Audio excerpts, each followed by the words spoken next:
I, of course, did not knit a swatch and I didn't block a swatch. It's gonna be great. You know what? This is my favorite jumper. I love it.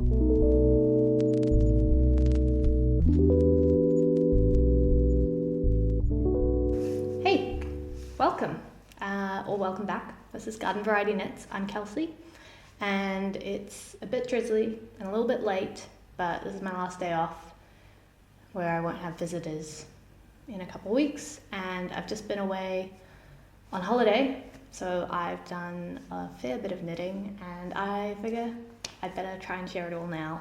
Otherwise, next time I get a chance to film, it'll be like a monster update. So yeah, hey, really happy to have you join me.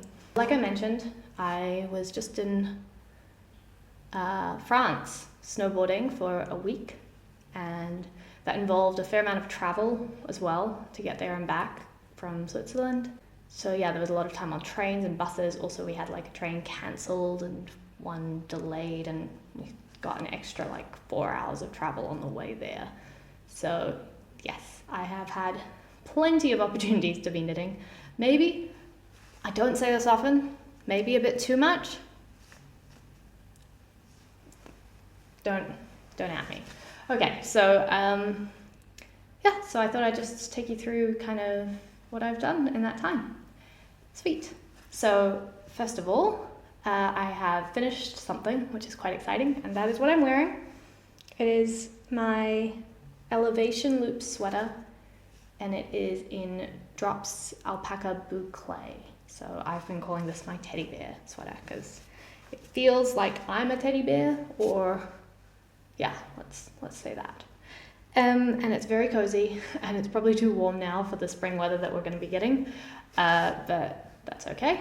So I just took some mildly awkward try-on footage, so I won't stand up, but essentially this is kind of a like saddle shoulder turns into compound raglan, maybe, I don't quite know, but like shoulder shaping. I think some saddle shoulders, they have you like pick up for the sleeves around the armhole, but this one does like sleeve increases, and you only end up picking like 3 to 4 stitches under the arms.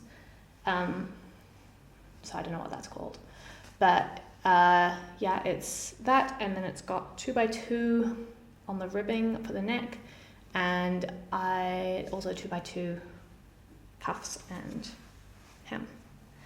You can't see any of this in the bouclé, and I couldn't see any of this when I was knitting it. So I actually am very glad that the picking up of stitches was minimal. Like the hardest part was definitely the neckline. I think I ended up with, okay, that was my fault, because I saw in the pattern the number of stitches that you were aiming for the neckline, but I didn't see the breakdown for the different sections. So I just kind of picked up what I felt like, and then at the end I counted my stitches, and I think I had like 10% fewer than I should have. I'll count when I'm editing, and you know, I'll let you know. But basically neckline is smaller than it should be, but actually I kind of like it. I don't think it bunches too weirdly or anything, and I think that it looks good. So I don't mind the narrow neckline. I quite like that. So yeah. The other thing is that it's 2x2 ribbing, but then the pattern calls for rearranging the stitches into 1x1 and then doing some double knitting tubular cast off, which is good. And I've learned to do that probably on just the last couple of patterns that I've done.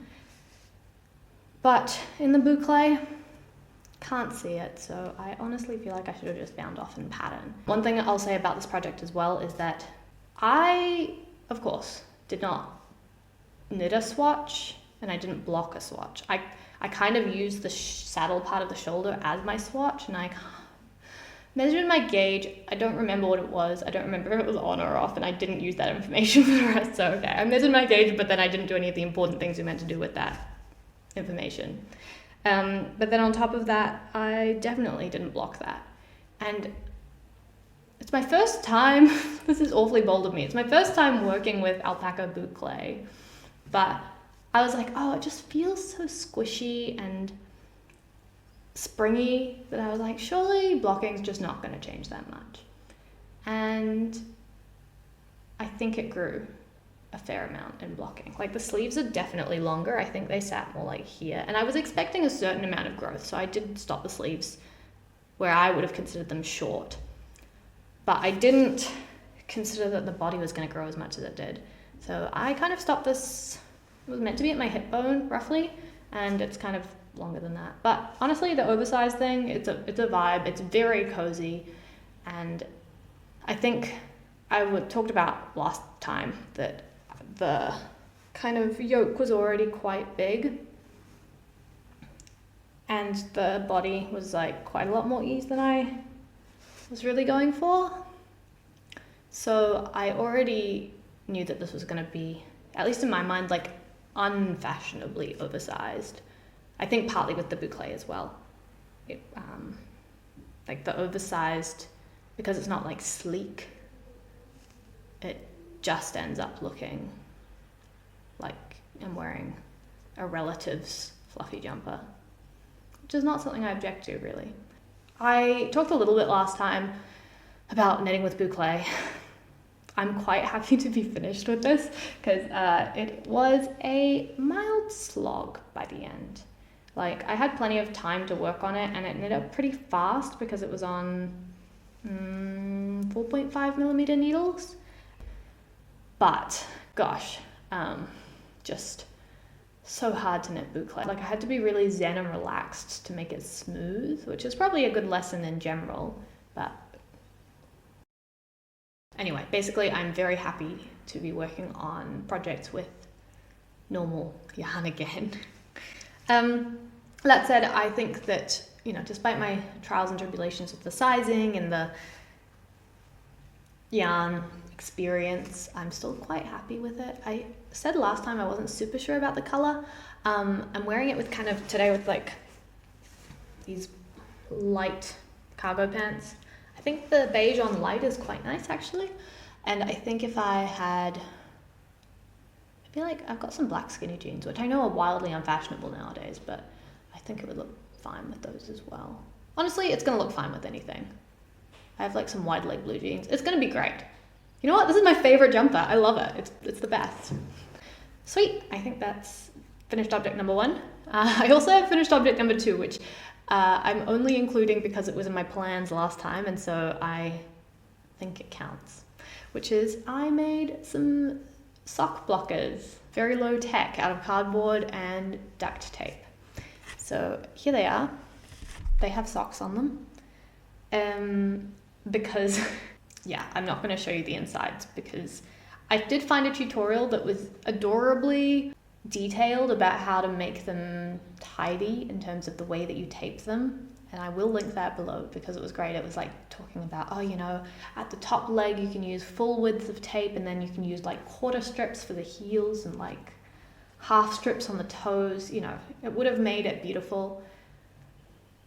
But I am not patient enough for that, so I just kind of did whatever. But I did put little stars on the top just to give them a little bit of pizzazz.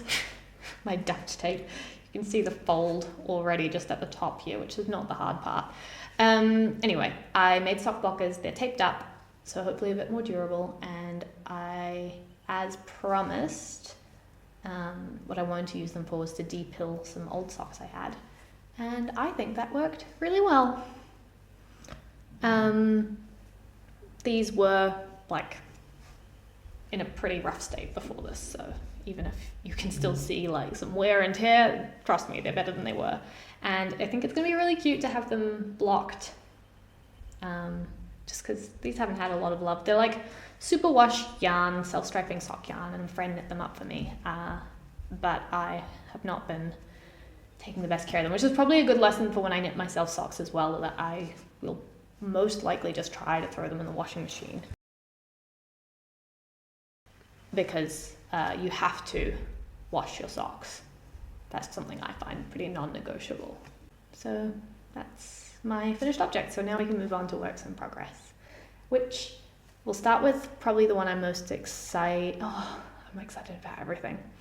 Okay, we'll start with my cardigan, which we saw last time. So I am in the middle of a row with this, which is typical but not ideal. give me a minute and I will finish my row.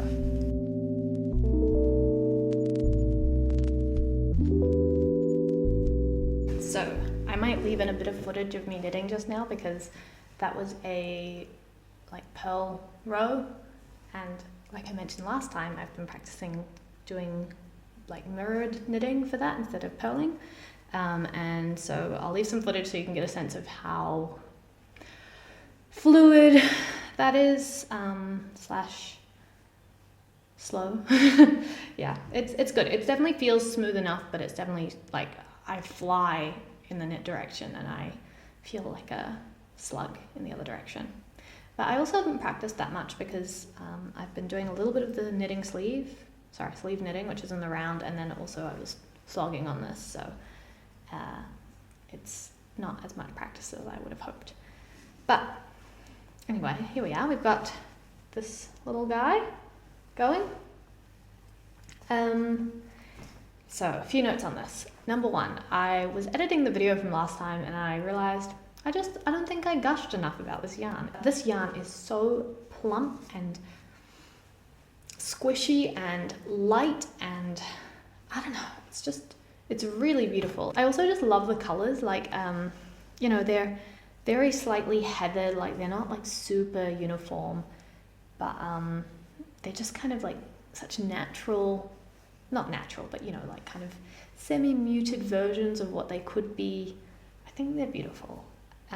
The other thing about this though is that especially because, like I mentioned, I'm re-knitting this, so I'm frogging, and I nearly finished frogging the original. This is all that's left.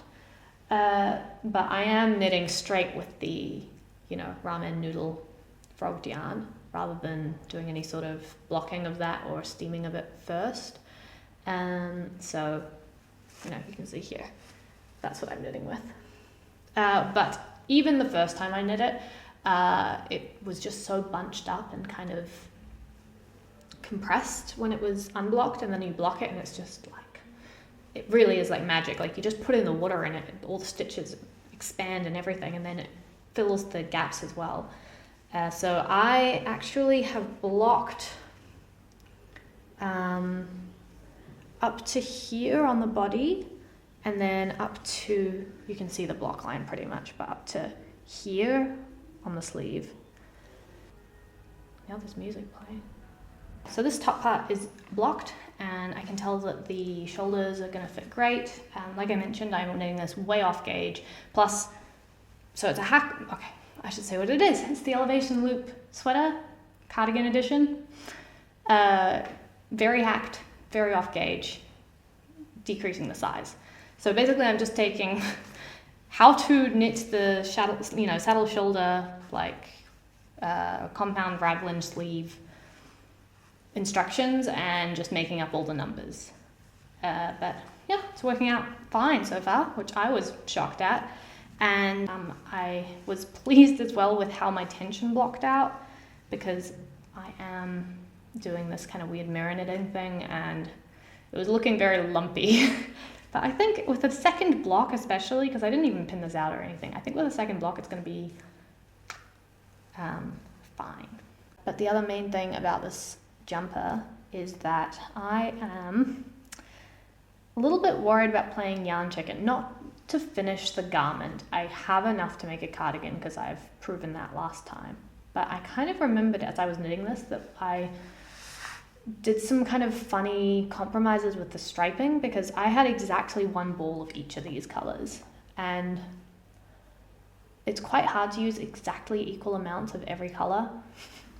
And what I did last time is I had the button band and the neck band in the beige, but to have enough beige, I skipped where the beige in the sleeve should have been, like one stripe. I repeated the other three colors, and then just put like a little bit of beige cuff on the end of the sleeve. And similarly on the body, I kind of had a beige stripe that went into the ribbing at the bottom. And that left me enough for the neckband and the button band.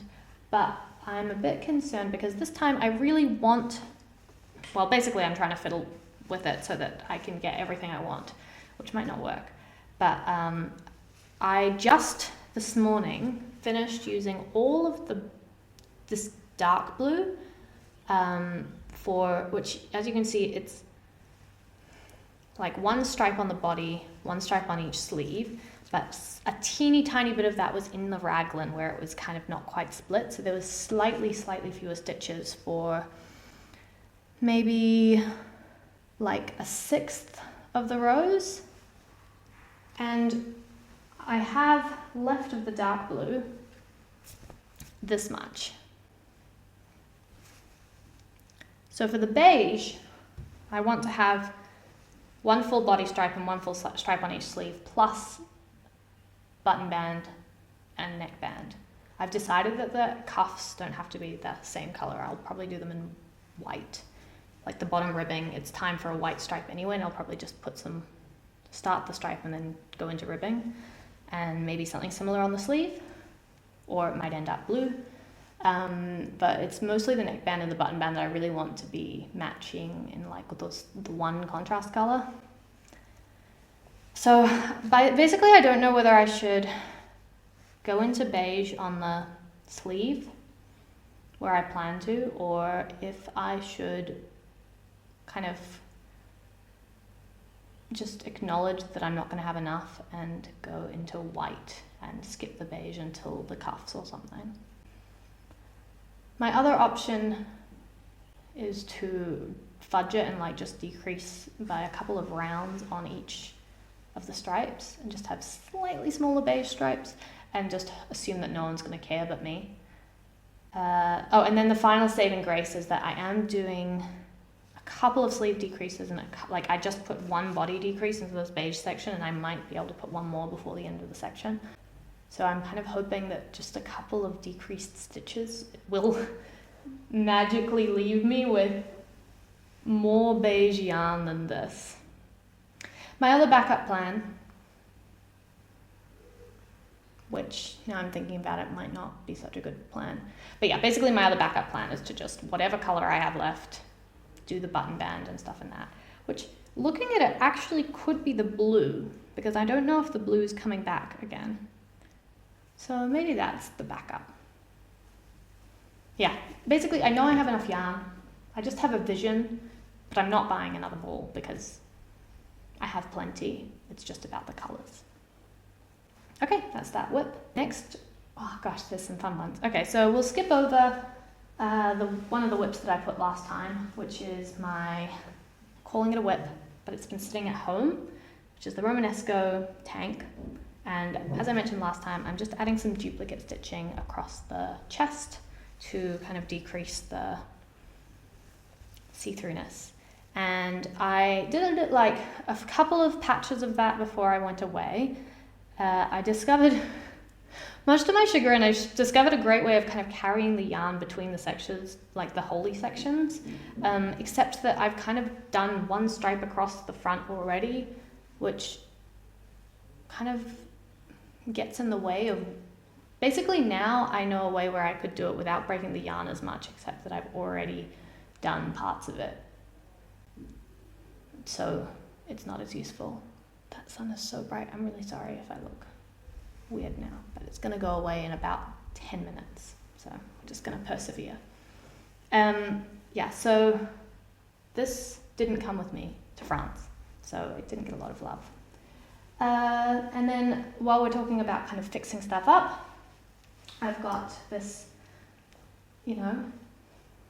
sweater that I rescued. And I mentioned last time that I was going to darn the holes in the arm. And I've done most of that. So, okay, maybe this light's good for this. You can see I've done some, I guess that's just like woven darning here. And I did that, so I didn't have a very good color match for this. So I used the leftover knitting for olive merino from my boyfriend's sweater for kind of the warp, and then I used some black kid silk mohair for the weft. I don't know which way around these words go, but yeah. One of them was merino, one was mohair, and I think that's kind of mild to make a color that's a bit less noticeable, and the mohair kind of, hides any sins. But I also, before that, I attempted Swiss darning, which is the one that you basically do duplicate stitch for knitting, which is great for invisible darning on an actual knitted item. This one, the machine knitting, is too small. But look, you can see here. And what I learned from that, I'll link the tutorial that I used because it was pretty good. But what I learned is that it's very hard to get the right tension when you're doing this because you only have the row before what you're duplicate stitching. And for the next row, you only have guidelines. This would be different if you were just like reinforcing a threadbare patch of sweater, then you'd just be duplicate stitching. But when you're filling in a hole, you kind of put in guidelines and then you duplicate stitch over them, but you end up with quite loose stitches until you put in the next row, and that's quite hard to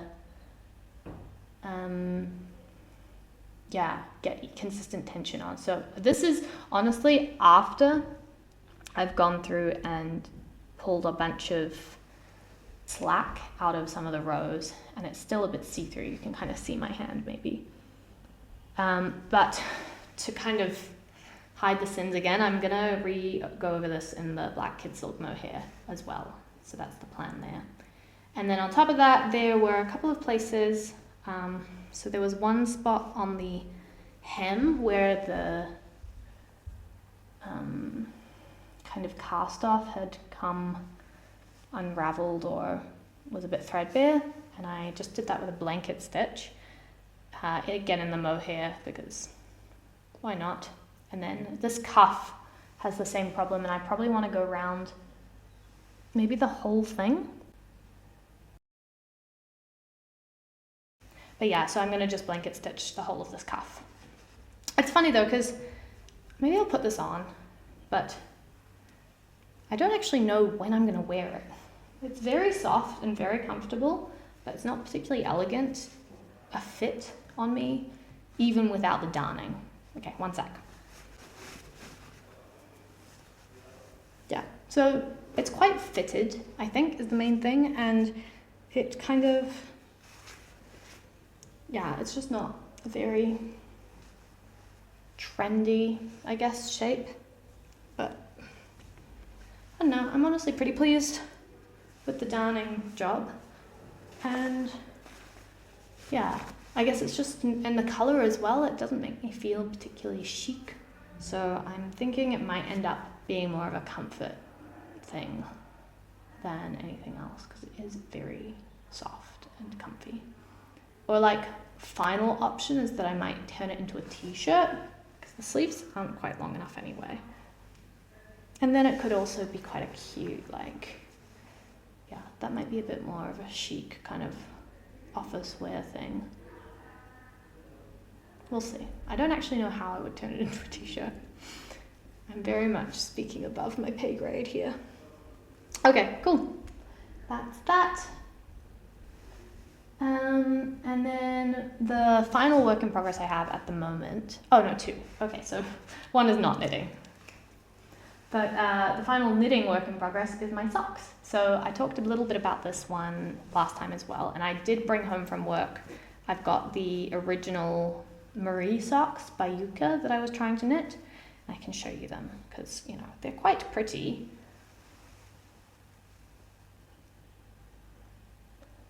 You know, it's this quite adorable like slip stitch lattice pattern, and then also like an alternating slip stitch heel, which was my first time doing that. It was honestly my first time doing a heel flap and gusset, which I still haven't validated whether that's something that fits the anatomy of my foot, because these just do not fit my foot at all.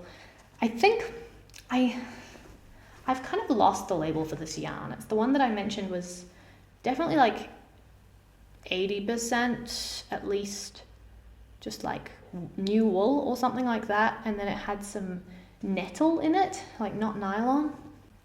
But I would love to see the label, because my suspicion is that it's actually lighter than a fingering, like it's a light fingering weight yarn. I wonder whether part of the issue I've been having with Gauge is that it's actually a bit smaller of a yarn than normal sock yarn, and so I'm using the wrong yarn for the pattern as well. But I have frogged that, and well, this one's being frogged. I'll frog it when I need it. But I am knitting the Mountain Walk socks handmade by Florence. And that is going pretty well, and I think they fit my feet much better. I've just done the heel turn, and I'm doing some gusset decreases. And look at how cute these little cables are. Yeah, I can't wait to put this one on my sock blockers. Although looking, I don't know whether it's going to fit. I might need to make like a smaller sock blocker as well. These are, yeah, ribbed, so they should fit my feet kind of no matter what. Although again, I am a little bit concerned about the heel flap gusset construction. I don't know why, I just wonder if it creates like a narrower gap to put the sock on. Yeah, I guess we'll find out. The other thing about this pattern is that I didn't realize until I kind of was ready to start, and then I just was in the mood to just mindlessly follow the pattern, but it's actually got like a little rolled hem, which I think will look a lot cuter when it's kind of stretched out on my ankle. But I don't know how much I love the reverse stockinette that you kind of end up seeing with that. It's just a little bit lumpy. Maybe that's my fault for unneat knitting. Yeah. Anyway, this is going well. This is, like I mentioned, my meeting knitting, and I have not been working. So this did come with me, but it was more of an emergency project. This is a side note. I brought just so many projects on this trip because I was paranoid that I would not run out of projects. Like, I wasn't worried I would finish everything, but I was scared that I would get to a point where I needed to make a decision, or I needed a tool that I hadn't brought, and then I would be stuck without knitting, or I would end up making bad decisions because I had nothing else to transition to. So I think I brought like this drawstring bag, just like full of yarn, plus 3 project bags. And I had all of my gear for snowboarding and everything in like my hiking bag, but my knitting wouldn't fit in there, and so I had kind of my separate little day bag that I wore on my front, which had all my knitting in it. And I have a picture that I will insert of me knitting on the train platform when our train was delayed by 25 minutes. It's my little front pack, which I think is the height of cool. Okay, so that's my socks, work in progress, and they're coming along well. I think it'll be pretty nice once I've washed and blocked this one, because then I'll have a lot more confidence that the second one, I think I'll have the opposite of second sock syndrome, where once I know that these socks are going to fit and they're going to be cute, that's going to be, you know, absolutely good times are going to happen. I'm going to really get going on that. Cool. And then my final work in progress is not knitting, and I don't know if anyone cares, but I'll just very briefly mention it. And that is that my boyfriend and I went for a walk yesterday, and I scavenged some sticks for something I've been meaning to do for a while, which is I really want to make like one of those sticks that you put in your hair, like a hair, I don't know, stick. Like sometimes they're kind of pin-like, sometimes they're stick-like, but you know, you kind of make a bun, and then you know if you put your hair up with a pencil or a chopstick, that sort of a vibe. And so I don't know yet. I don't know enough about wood to know, like, when I do that, I need quite high tensile strength because, you know, your hair's kind of pulling it and it might snap. So I think I was debating with my boyfriend whether or not, like, thin sticks are weaker than, like, the center of, like, a trunk, you know, like if you get a plank of wood and then cut a stick out of that. But I think actually maybe in reality that's not so much the difference as it is, you know, the kind of wood. So whether you use like a strong hardwood, yeah, and I don't think these are strong hardwoods. So this is very experimental, and I do have access to some other wood and like a workshop that has actual like tools. So I might also go and find a plank of wood that is more on the hardwood end of things and like kind of hacksaw out of shape and sand that down as well, just experimentally. But I had some time yesterday, I wanted to try this, so what I've done is I I will wait to pick these up until I finish talking because it will probably be loud. But I have just done some whittling. And so these are a work in progress because I've done the whittling. Now I'm going to wait for them to dry. And then after that, I will sand them a whole bunch and oil them so that they, you know, can kind of have a bit more of a protective layer. But at the moment, I think they might still be like slightly greener wood.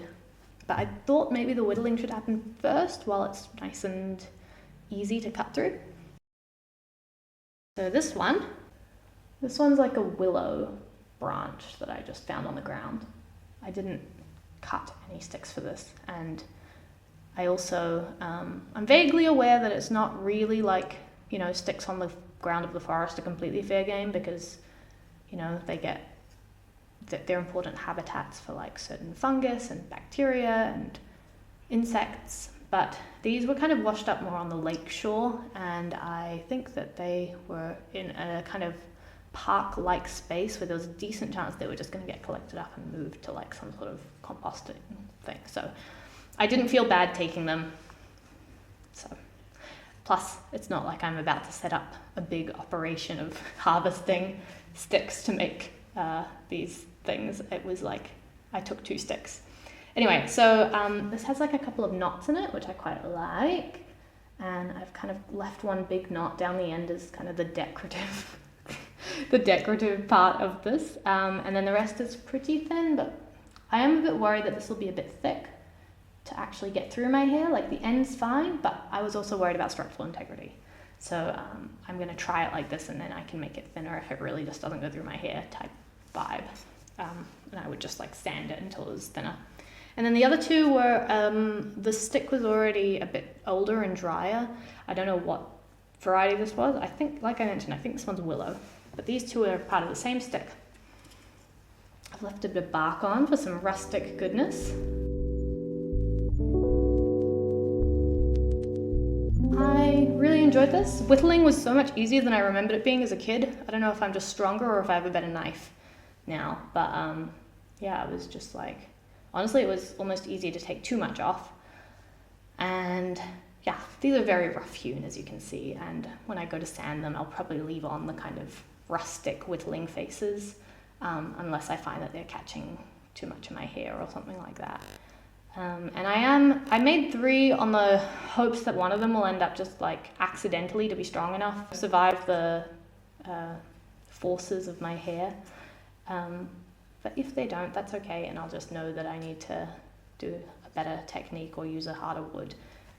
But I still enjoyed this whittling. It took me about like half an hour, I think, and I brought a picture of the kind of shavings on my balcony floor. But yeah, that was just a fun little project. Hopefully I inspire some other people to just like try something random, because I think there's definitely a few YouTube accounts that I've watched who they're just like, you know what, today we're going to try and do this thing, and more often than not, yeah, they succeed. Like, it doesn't need to be the way that a professional would do it for it to be completely functional and serviceable. I think that the reason that professionals have such optimized workflows is because they're doing stuff over and over, and they care about, you know, percentage failure and how long it takes and stuff like that. Whereas, you know, there's actually a lot of not wrong ways to do stuff that are just like not the best way. So that's what I'm really hoping these turn out to be. Cool, so I guess we can do a section that is kind of what's caught my eye, things that I've been seeing that are interesting. And this week that is, first of all, a channel and an object garment. So the first is the channel, which is called Thanks, I Made It, and I think her name is Emma. And she just got some kind of cute videos, and her vibe is quite like chill and cool and funny, and I think that if you like presenters who are like that, you should check her out. I will link her channel, obviously. But then the second thing is that in her video about her spring knitting plans, she talks about a top, and the reason I've changed and taken this up is because I'm going to show this as kind of like an example. And so the top is from an ad she saw, but it's originally a Zara top, and she's going to make a dupe of it. And basically it's just, yeah, like a tank top that's like cropped, but it's got like the split in the front, just kind of, I guess, around the bottom of the rib cage. It splits into two. And I've got some pictures that I collected of like similar garments that I'll like flash up on screen. I haven't been able to find a picture of the top that she found originally. So if I were to display that, I would literally just be screenshotting a video and like a picture, like showing that. But I would recommend instead of that you just go and watch her video, because she's got a link to it. But yeah, basically she is making a pretty, like she's trying to like really reverse engineer it and like do a proper dupe.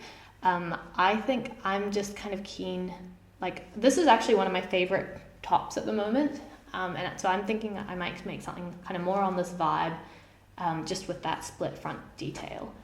And so I am swatching with some fingering weight yarn, and I'm considering ribbing basically, because this is ribbed, but obviously it's like machine done. And I also like the way that the ribbing kind of makes it really like a squishy fabric. Like I kind of want, so I'm honestly considering 1 by 1, but I just can't, if I can get it tidy enough to look okay.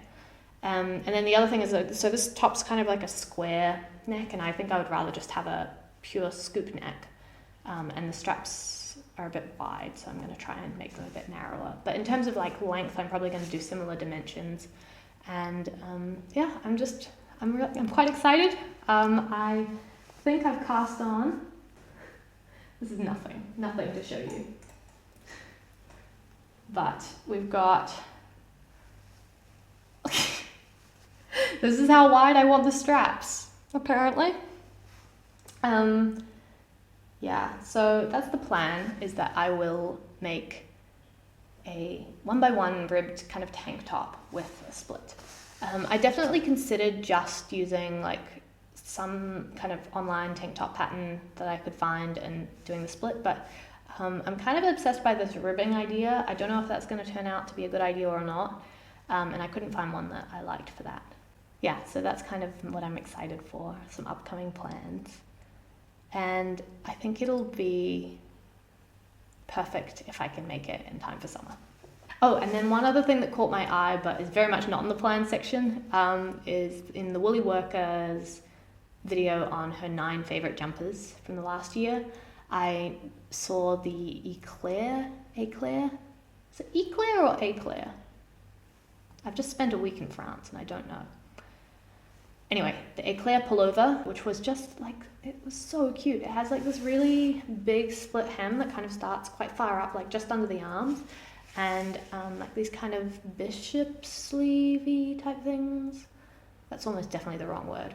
Anyway, it looked really nice. I just liked it, and it made me wonder if that's going to be on my list for next season. Yeah, so that's what caught my eye. Coming back home from my trip, I've definitely noticed like spring weather, and we had daylight savings yesterday, so it's like fully spring now as far as I'm concerned, which makes me quite happy as well that I've finished my Bouclé sweater and that I'm not knitting a bunch of things that are super wintry. Like this cardigan would be very spring-like, I think, although it is quite a thick yarn, but it's very light.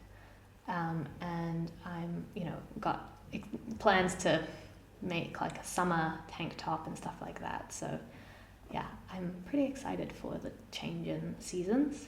I guess I'll just do like a really brief kind of personal life update. So, if you're leaving, thanks so much for watching, but I will just have a little ramble about my holiday. So we spent a week in the Three Valleys in France, and I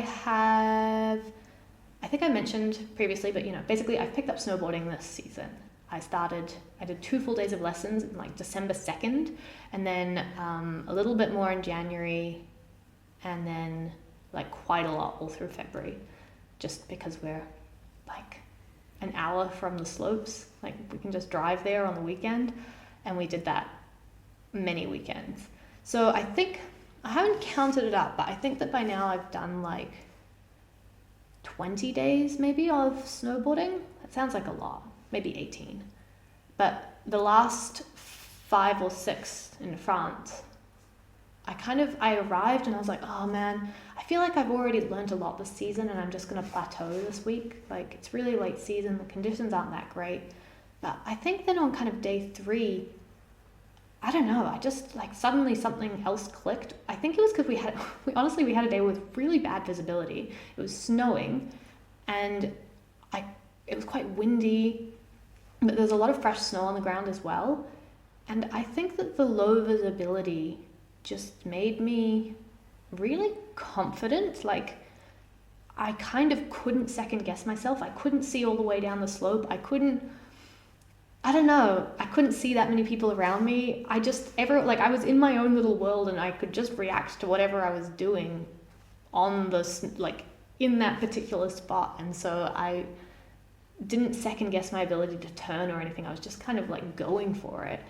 And I don't know. So like when I arrived, I was like, maybe I'll try a red, but I'll just like scoot down the really steep sections and just do the easy sections. And by the end of the week, I was, turning whenever there was like a red or a blue next to each other, I would go for the red, and I was like riding the whole thing, which is a huge breakthrough for me. So yeah, I have lovingly wiped down my snowboard from the end of season mud that it collected, and I'm not expecting to use it now until next year. But it was just a really great way to end the season, I think, to have a few days of really concentrated snowboarding. And plus, because we were, we've got actual snow and stuff like that, it really was a good send-off as well for my kind of winter knitting to get, a couple of projects finished. And yeah, that was nice, having that kind of cozy feeling. And also I got to wear like my balaclava that I only finished like a month ago, which I think is not going to see any more use now that I'm back home, until next year.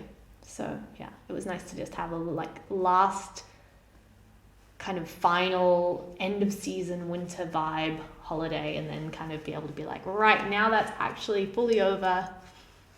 Yeah, I think that was nice. Yeah, that's kind of where things are at.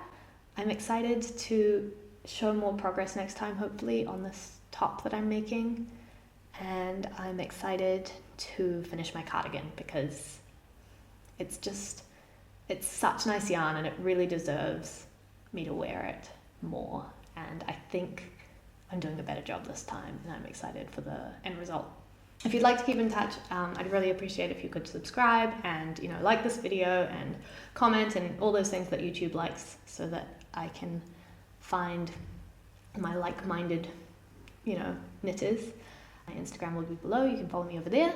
And yeah, I think that's just everything. Happy knitting until next time, and I will catch you in the future. Thanks so much for watching. Bye.